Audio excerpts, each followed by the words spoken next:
Sana ne oldu güzel Türkistan?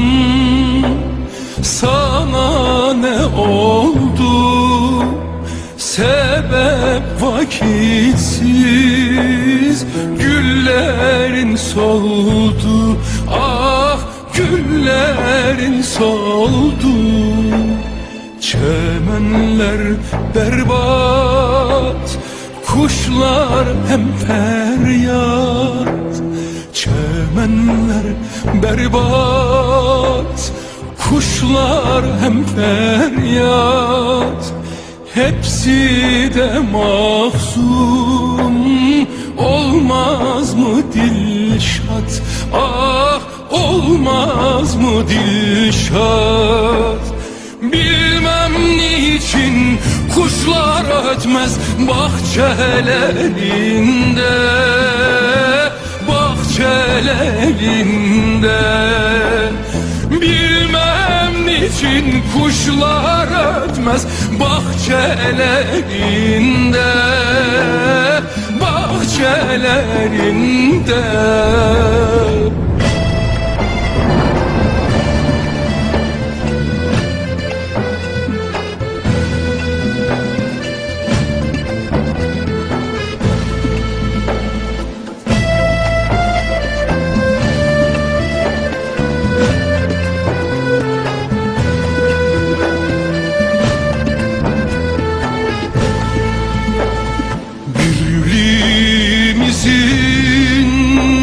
Sarsılmaz dağı, birliğimizin sarsılmaz dağı, ümidimizin sönmez çerağı, ah sönmez çerağı. Birleş ey halkım, gelmiştir çağı.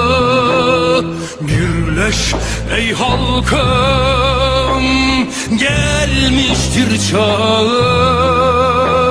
Bezensin şimdi Türkistan bağı, ah Türkistan bağı.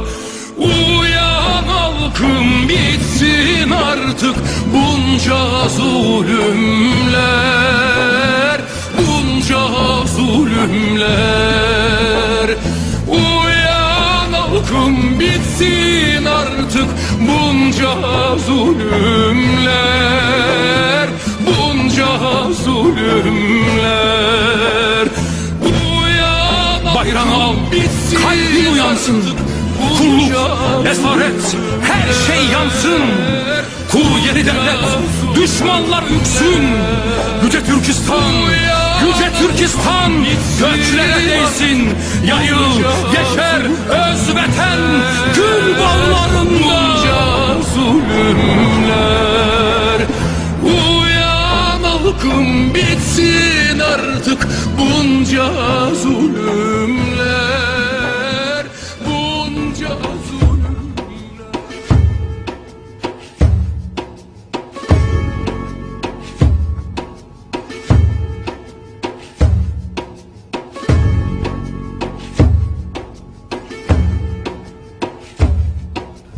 Doğu Türkistan'ım, ana vatanım, benim topraklarım. Kana bulandım, akan benim de kanım, yanan benim de canım. Sen benim Orta Asya'daki namusum ve damarım. Irktaşım, soydaşım, dildaşım, kandaşım. Seni kolay unutayım, sizli kaydık unutayım. Ey benim güzel kelindaşım, yalnız bırakıldın, affet bizi. Ne olur affet, uzun oldu görüşmeyeli. Çünkü uyuttular milletimizi, unutturdular bize birbirimizi. Türkmen, Özbek, Kazak, Uygur, Tatar, Kırgız ve daha neler neler diye yabancılaştık birbirimize. Kenetlenemedik birbirimize, arka çıkamadık sizlere. Affet Mete bizi, affet Kürşat bizi, affet Türk Bilge bizi. Arar olduk sizleri sayenizde, korkudan Çin Seddi'ni yapan Çin milleti. Şimdi ise ise torunlarınızı katlediyor. Bütün dünya ise sadece seyrediyor. Bizim ise elimizden bir şey gelmiyor. Kemikleri sızlıyor, Türk uluları rahat uyuyamıyor bizim yüzümüzden.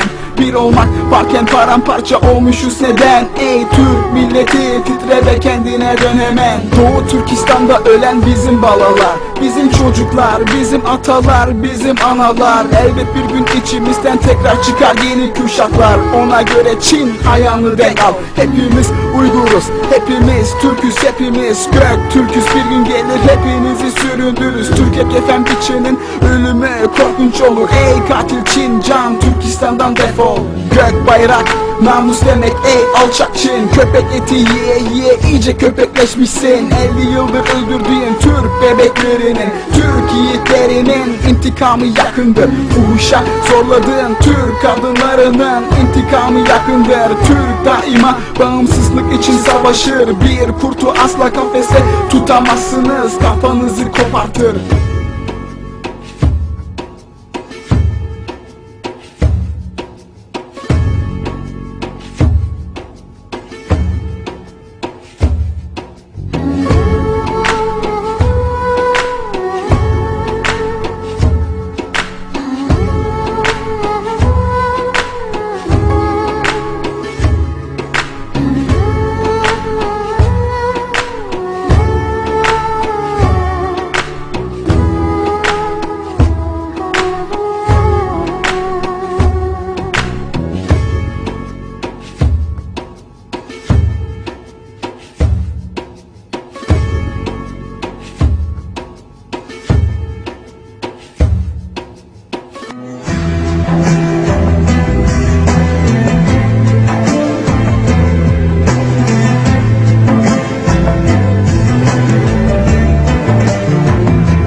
İşgalci Çin, Türk'ün yurduna baskı kursa da, Doğu Türkistan'ı Şinjiang diye ansa da, dünden bugüne dek zulümleri arttırsa da, Türkistan bir gün hür olacak Asya'da. Uygur Türk'ü yeniden dirilip şahlanacak. Dökülen şehidin kanı yerde kalmayacak. Ay yıldızlı gök bayrak gökte dalgalanacak. Güzel Türkistan hep ata diyarı kalacak.